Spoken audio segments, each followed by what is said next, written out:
Hello folks, welcome to the channel, and it is a glorious day and I find myself out on a glorious machine. Well, I am a little bit late to the party.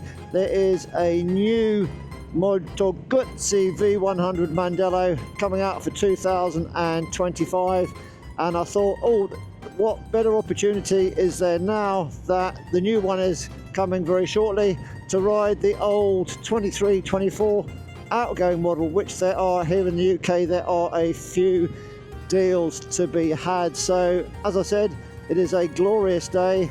I find myself out on a glorious machine. It really is a lovely looking bit of kit, this Moto Guzzi V100 Mandello, and the views, I have to say, are equally as glorious. So that's what I thought I'd do. I thought, as the weather's good, amazing scenery, look at that folks, it's February, the end of February, it's just beautiful. So I thought I'd go down to my local Moto Guzzi dealer, In Motion, and take their V100, and this is the base model. I thought I'd take it out for a little bit of a first ride review, but bear in mind the new 25 model is out very shortly with a few little tweaks. So that's what we're going to do, take this beautiful machine out for a bit of a ride, and I'll give you my first ride impressions. But in the meantime, let's run the intro.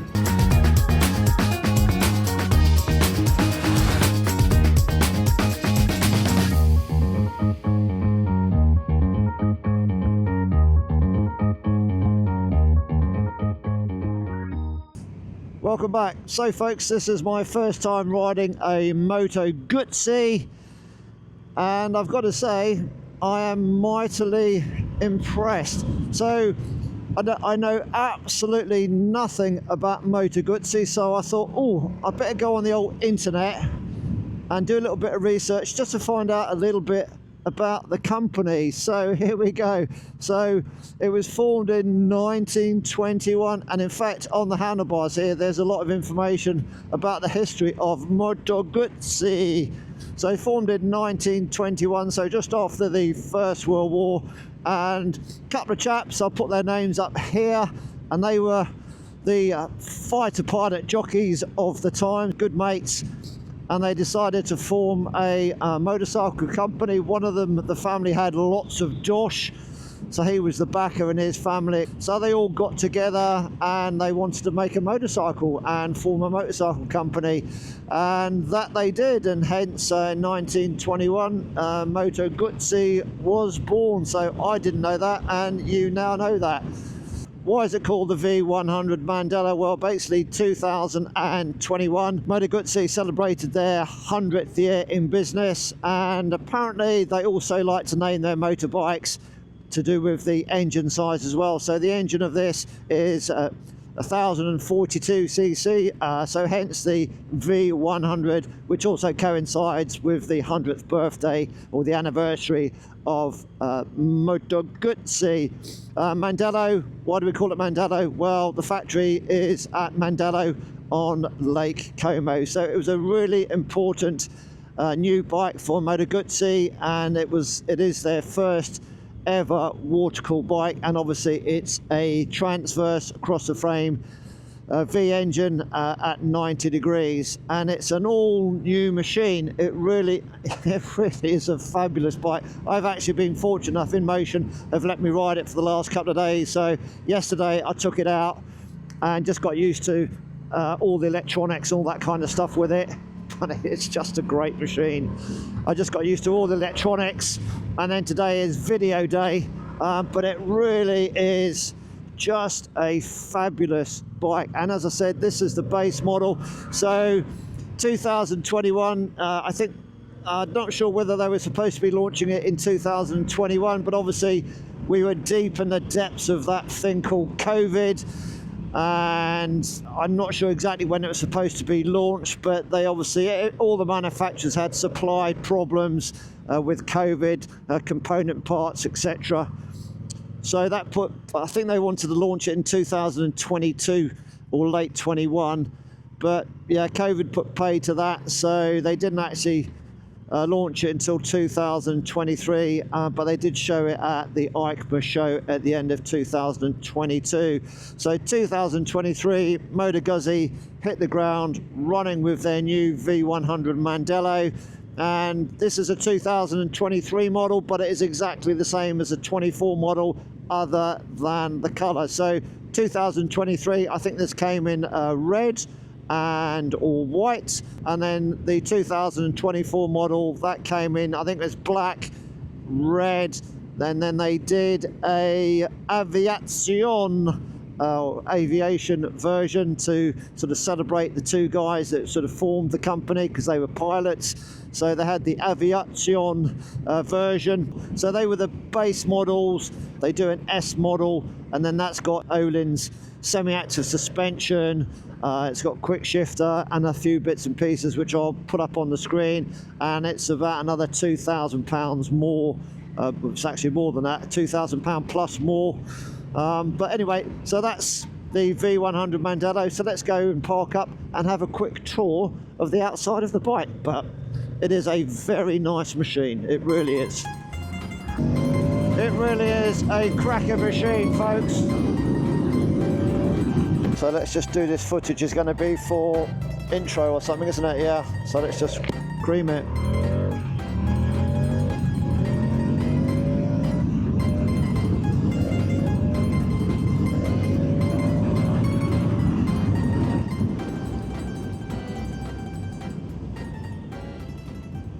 As the heritage of Moto Guzzi stems from an aviation heritage, I know the best place we can do the walk round, and that is on a runway, which is just over here.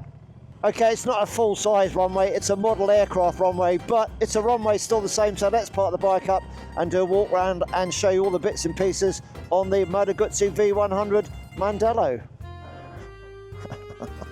Here it is then, the Moto Guzzi V100, and it is a fine machine. Got my spec sheet, I'm not going to bore you too stupid. If you didn't know, Moto Guzzi is actually owned by the Piaggio group, who also own motorcycle manufacturer Aprilia. So Aprilia have had an input into the design of the V100's engine. So let's just go through the main bits and bobs of the bike then. So the engine, which is undoubtedly the star of this bike, it's a transverse 90-degree V-twin, 4 valves per cylinder, liquid cooled, ride by wire, pumping out 115 horsepower and 105 newton meters of torque. It is attached to a shaft drive, and it drives really well actually. It's a very nice bit of kit to use. This is the base model, and the difference between this and the S model is basically the S model has got semi-active suspension. So the suspension on this is at the front. We have got 41mm upside down forks with adjustable preload and rebound, and at the rear we've got a monoshock with adjustable preload and rebound also. Wheels front and rear are both 17 inches, and braking at the front is courtesy of 4-piston Brembo monoblock calipers, and the rear brakes are courtesy of also Brembo calipers, and they are 2-piston.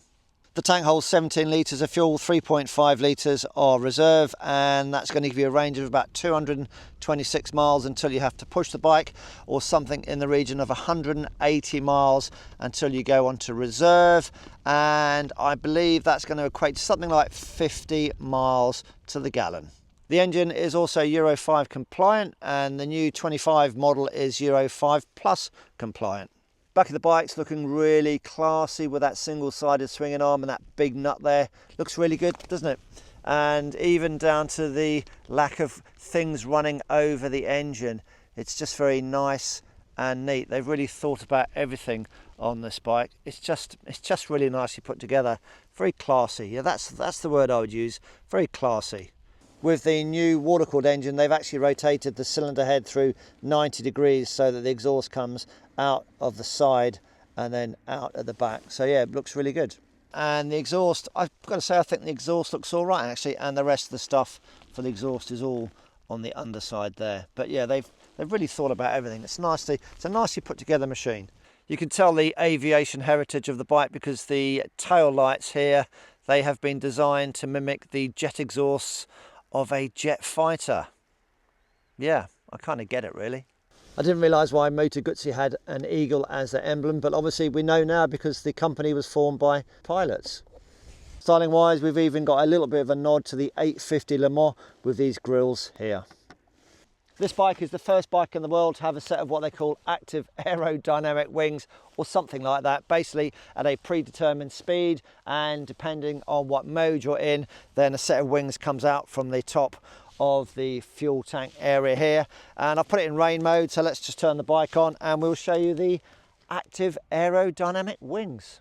In rain mode, the wings will always come out, so let's turn the ignition on, and there we go, you'll see the wings come out. And apparently they improve the airflow by 22% or something like that. And then if we turn the ignition off, then the wings will go back. There we go, just like that. The screen on even the base model is electrically adjustable and very easy to use. This has got the optional bigger touring screen. Yeah, very easy to use. I make no apologies for using the word classy, which I keep using for this bike, and even the DRL is classy because it looks like an eagle, just like the emblem. And if you want to know what's under the seat, put the key in here, turn it, that pops the back. You can take the back seat off, there you go, that's under there. And you have a USB socket down here. And then as this has got a heated seat, I'll be careful just lifting this up and I won't pull the wire, and that is what is under the front seat. There we go. So that is front seat, rear seat. And unlike some bikes, those seats are really easy to put back. Nice. You can get loads of accessories for your beautiful Moto Guzzi if you wish, and this bike was spec'd with the slightly taller touring screen. We've got the engine bars down here, and then moving back we have got the heated seat, which gets really hot actually, very comfortable. I've had no problems with comfort whatsoever. And then we've also got the comfort rear pillion seat, which I believe is not heated, and I don't know if you can get a heated seat for the pillion, but yeah, the heated seat for the rider is very good actually. And if I was in the UK, I would definitely have heated grips, and this one wasn't spec with heated grips, but that would be a must for me, because on a glorious sunny day like we've got today, where the temperature is 9 degrees, it still gets a little bit chilly on the hand. So yeah, if you're in the UK, definitely get heated grips. You can also get some hard luggage, which has been designed specifically for the bike, and you don't have to get any framing mounts or anything like that. Basically, you get your pannier, and then you take the pillion seat off, and then you put the pannier on the side here, so there's no brackets or anything like that. Just put them in here and then put the seat back, and then you are good to go. So a nice, tidy, classy, that seems to be a word we're using a lot for this bike, a nice, tidy, classy pannier mounting system. It's a really nice bike. It weighs 233 kilos, but what's it like to sit on? Let's find out. So I'm 5'9", which is about 175, 176 centimeters, 32 inside leg, and the seat height is 815 centimeters. You can get a higher seat, lower seat, depending on what you need. And I can pretty much, yeah, just about flat foot it. So it's really comfortable, and there's not too much bend in the knee. It's all right actually, and the foot is just forward of my hip, so it's really comfortable. Bar width, really nice actually, slightly forward, but a very nice riding position. I like it. The centre stand is an optional extra, but the side stand is really easy to find. So it's 233 kilos, but what's it like to move around? Well, I've got to say the steering lock is not bad at all actually, and yeah, it's all right. It's not too bad to move around. Yeah, it's fine. Not sure if my mum can do it, but it's all right. Yeah, it's fairly easy to move around. Very manoeuvrable, and as we said, that side stand is very easy to find. Yeah, it's all right. Fit and finish, I've got to say folks, is very good. Really nicely put together machine. Yeah, I like it. Well done, Moto Guzzi. Nice job.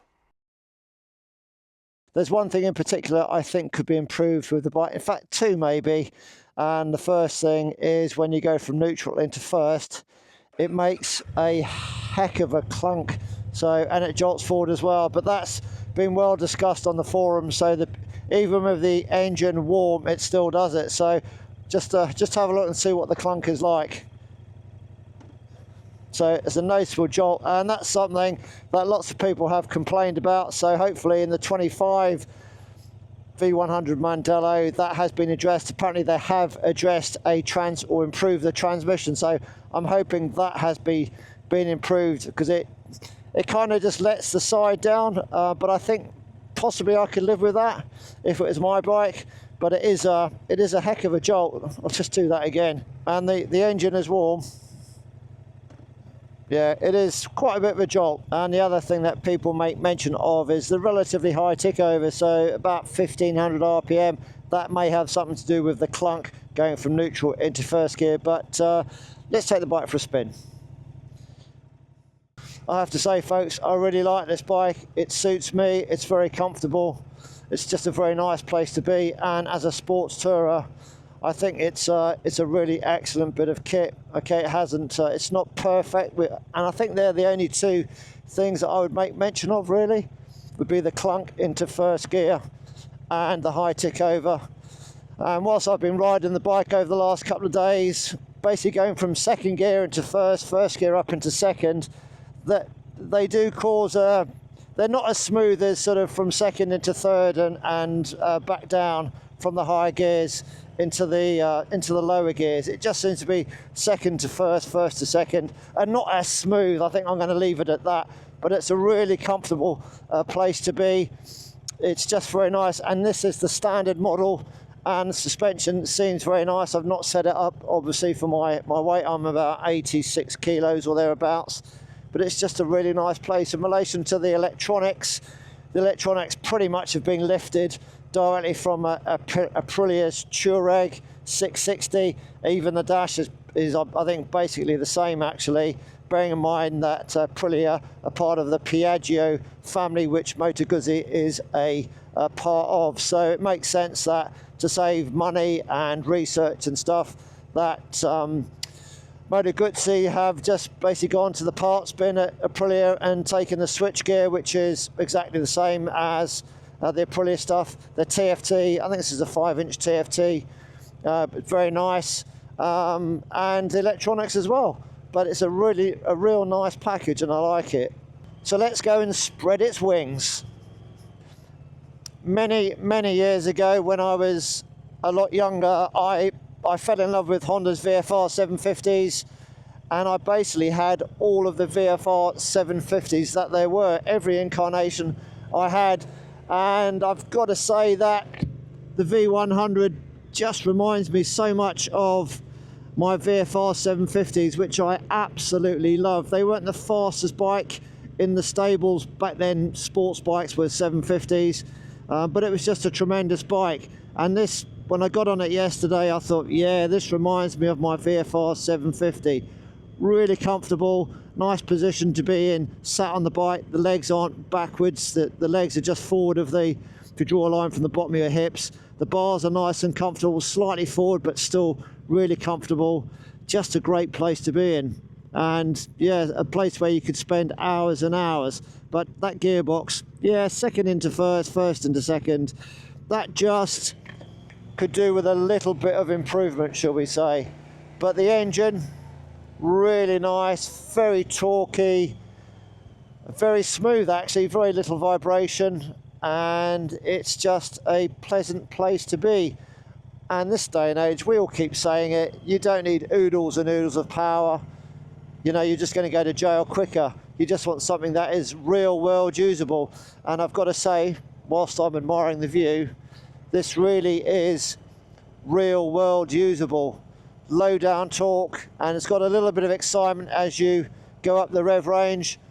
Yeah, just nice. So that new water-cooled engine is very nice. The only thing I will say, a slight negative, shall we call it, I don't know if that's to do with the Euro 5 fueling bit that it's got to get through. About 15 miles an hour below, just a little bit of hunting, surging from time to time.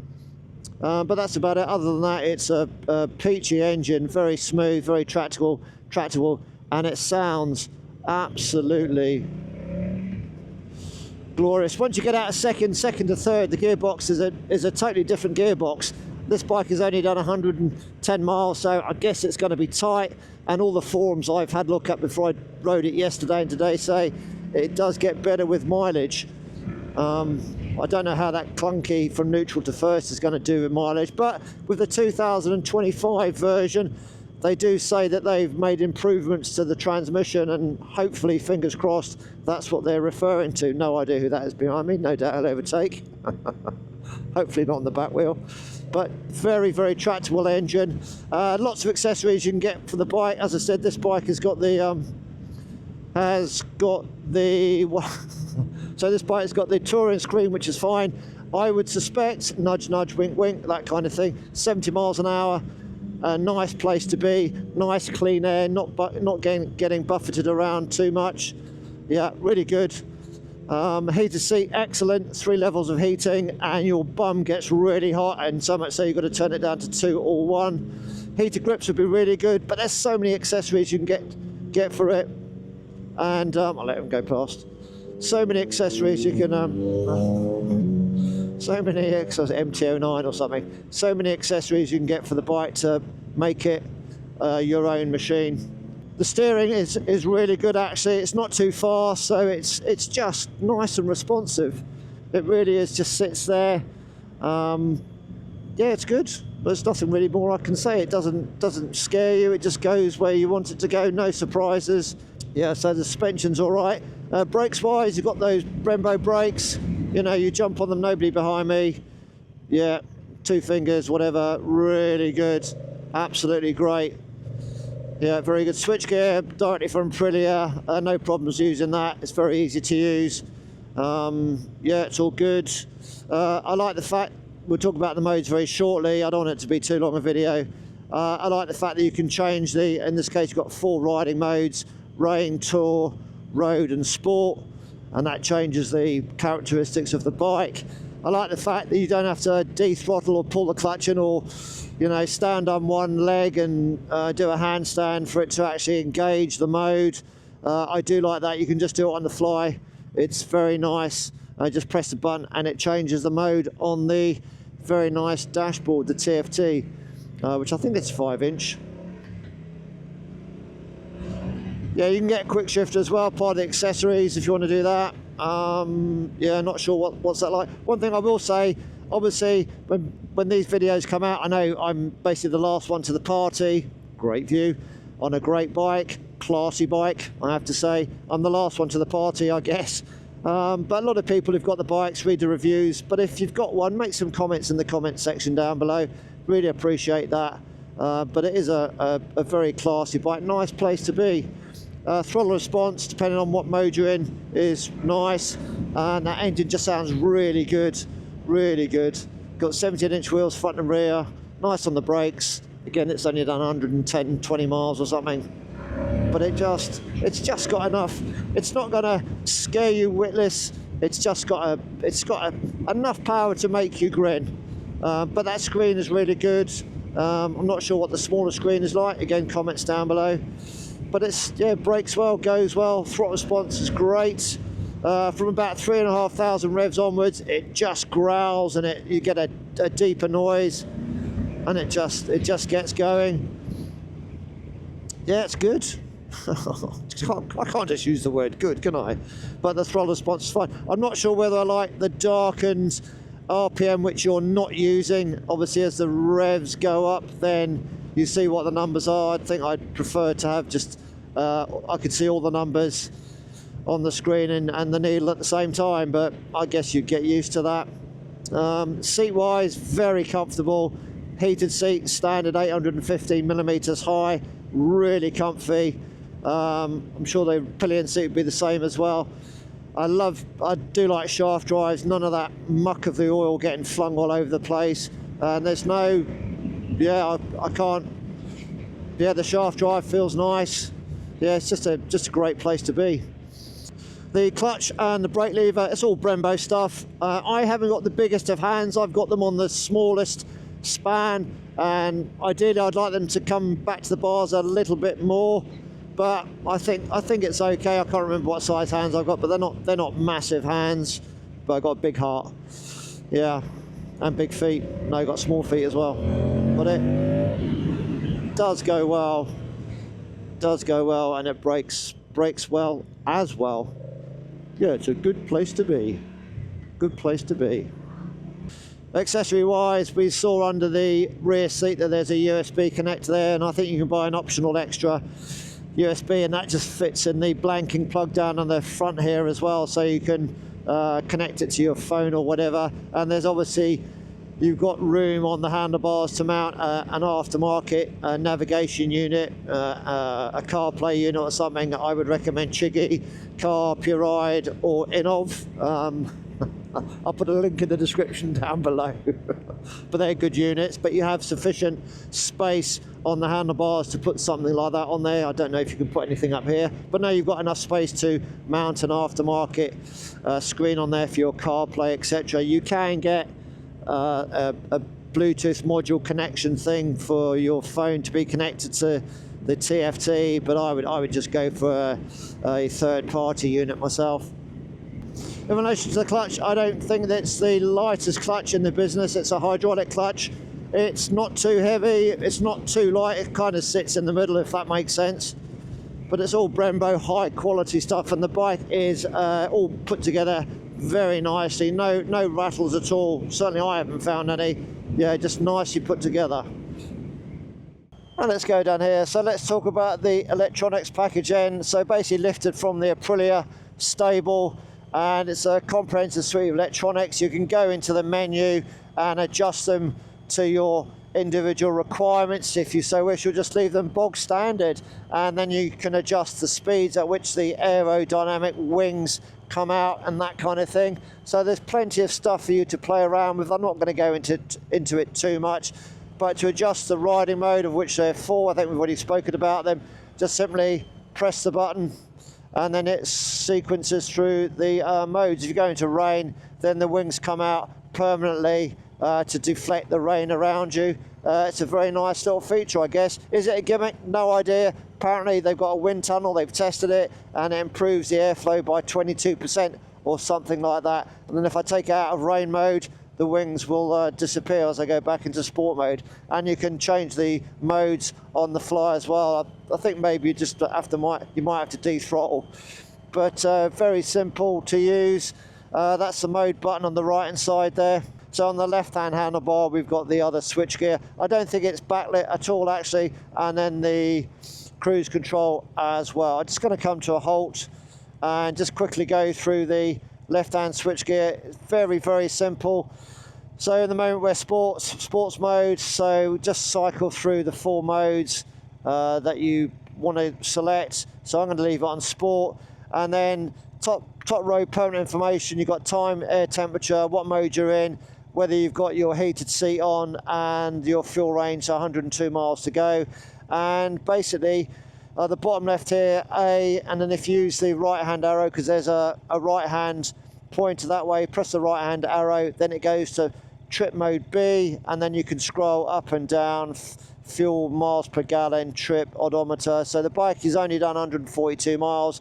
Really easy to scroll through, very simple. And then again, right hand button, that then takes you onto the heated seat. So you can increase the heat on that, so we can go turn it on level 1, level 2, level 3. Level 3 is really hot. I'm just going to turn it off, so it's off. And then if we go to the right again, because it says there's another option to the right, that will take us to the electric screen, and we use the up and down buttons on here to power the screen up, to power the screen down. And I suspect if we were fortunate enough to have heated grips on here, then another press of the button would then give us the option for the heated grips. Really simple, very easy to use. And then I think if you hold the right hand button in for a number of seconds, then you go deeper into the menu, so you can then go into the vehicle itself and then have a look at all the different kind of things. I'll come back one with the left hand button. Service, I'm not sure what the service intervals are. I'm going to put them up here as well, because even the showroom weren't too sure what the service intervals were, but there we go, they're up here. And then just scroll up to the dashboard, enter the dashboard. You can adjust stuff on the dashboard, come back, And then finally you've got riding modes. So this is the one you want to look at. So riding modes, sport, road, tour and rain. And then you can go in and adjust them, but I'm not going to do that. So you can adjust them to how you want them. And then if you want to go back to normal standard modes, then there is the reset button, which is the square button, which would be the one on the left to reset everything back to normal. But at the moment it's just going to take us back. And that is basically all the modes. Very, very simple. So the screen can go up and go down. Really good screen, 70 miles an hour allegedly. It's smooth air, very nice. I quite like it actually, it's good. Cruise control really easy to operate. So let's continue our ride. There goes the first gear again. That would be the only thing that they need to sort out, is that neutral into first gear, and it would be brilliant. But it's very good anyway, it's really classy. Cruise control really easy to operate, exactly the same as I had on my KTM 890R. Just hold the cruise control switch into the left for a few seconds.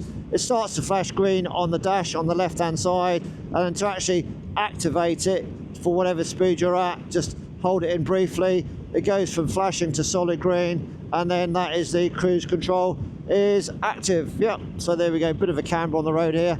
And then to deactivate it, just hold it in again to the left, and it's switched off. Very, very simple. Now let's go and listen to the sound of this beautiful 1042cc transverse V90 water-cooled engine without hitting that rather big motorhome. That is huge.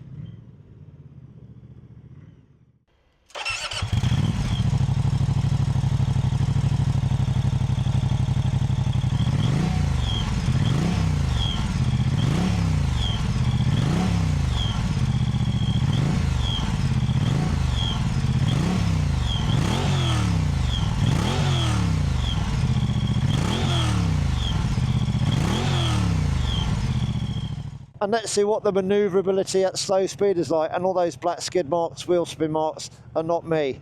So just covering up the rear brake, full lock, with that not too light a clutch. Yeah, it's all right actually. Yeah, it's all right. I do like the engine. It's not massively powerful, but it has got enough power to make you smile. And certainly enough power for some decent overtakes. Yeah, it just goes really well. Yeah, it's nice. Sounds great as well. So competition-wise, what bikes are we talking about that the V100 is going to be up against? Well, I don't really know actually. So you're looking at sports tourers, so let's have a think about it. This is a 23-24 model, although the colours are from the year 23. So 24 models then, currently on the market in the UK, you're looking at Kawasaki Z1000. Yeah, that would be one, I guess. I've not ridden that one. Then you've got the Yamaha Tracer GT9 Plus. Again, that would be the 24 model. I think there's discounts on those currently. Honda's 2025 NT1100. And then maybe something from the Ducati stable, the Multistrada V2, possibly. And then, or would you look at something from BMW? I don't know, maybe the RS1250 Sport.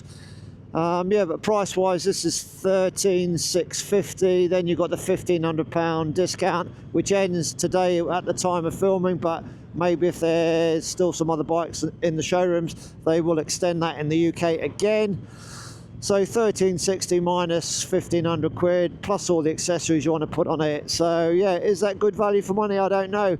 Warranty-wise, I think it's 2 years. Here in the UK, you get 2 years. Road care assistance, and then I think you can buy a 3rd year and a 4th year as well. So who is the bike for? Well, I think it's going to be for somebody that likes the finer things, because it really is a very nice looking bike, very well screwed together, high quality components, and the fit and finish is absolutely excellent actually, really like it. So somebody that likes the finer things in life, fine wines and all that kind of stuff, maybe somebody that's slightly older, maturer, 45 years onwards, I have no idea. Comments down below, please. Yeah, it's the kind of bike that when you lock it up in your garage, walk away, you look back before you switch the light off and you go, yeah, she looks good. Or when you park it up, you walk away, you look over your shoulder and you go, Yeah, she looks good, she looks nice, and it's all mine. Yeah, it's just a classy bit of kit. I like it quite a lot actually. The only thing I'm not keen on is that transmission, which they can, hopefully in the 25 model they've made better. Neutral down into first gear, there we go, another example. Clunk. That can't be good for the gearbox. Is it the high tick over? I don't know. Apparently that's burnt into the ECU, so it can't be adjusted. I've got no idea. But hopefully in the 25 version they've made some improvements in the transmission, but it is only sort of neutral first to second, thereafter very nice gearbox. Oops, I forgot to mention the mirrors. There is no more vibration on the mirrors than on any other bike, so the mirrors are fine. I suspect that the Moto Guzzi V100 Mandello is an extremely important machine for Moto Guzzi with the brand new water-cooled engine, which no doubt is going to set them up for the future, so they need to get it right. And if there are a few minor things which need tweaking, hopefully they are going to have, or they would have been tweaked for the 2025 model, which should be out in the next few months or so. But this one, the 23-24 model, I have to say I'm really impressed with it, other than the things which I've said can be improved. But if you're in the market for, there's a clunk, if you're in the market for something different, something characterful, something with soul, something that looks beautiful, well put together, yeah, go down to your local Moto Guzzi dealer and take one of these out for a ride. I think you'll be pleasantly surprised. And if you like something which is a bit more off-roady, then have a look at the, I'm going to see if I can pronounce it properly, Stelvio. I haven't ridden one. I think they might be getting one at my local Moto Guzzi dealer. So if they do, I'll take one out for a ride. But yeah, there's going to be a choice coming up. They're going to slot the engine into other types of frames. I think this is a tubular frame. But yeah, pop down to your local Moto Guzzi dealer and see what they've got to offer. But this new water-cooled engine is an absolute peach. Nice and smooth. Yeah, it's good. This is a great machine. Don't overlook it. And here we are, back at my local Moto Guzzi dealer in motion. Thanks very much, Danny, for allowing me to take this bike out today. Really enjoyed it. Nice machine. Really is a good machine. Side stand, easy to put down. And there we go, folks. That is the Moto Guzzi V100 Mandello. Very nice bike. Go and check it out at your local dealer. Bye.